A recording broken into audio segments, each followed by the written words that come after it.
My name's Travis. I work with FD Thomas. I'm out of the local 528, just down at the apprenticeship, teaching epoxy injection.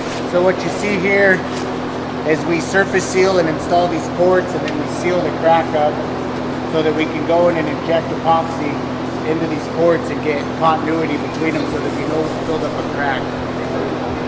Its application is for structural repair.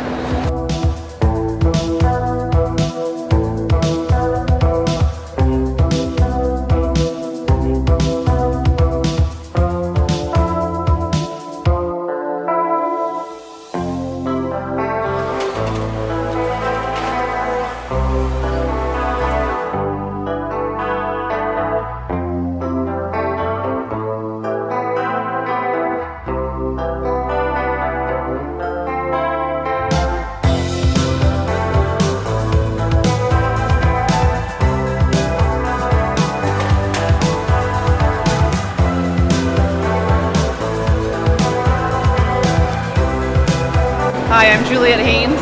I'm a cement mason, 95%, and I'm here today learning about how to do structural repair. Epoxy. Second day, no leaks. Fun class. Come be a cement mason.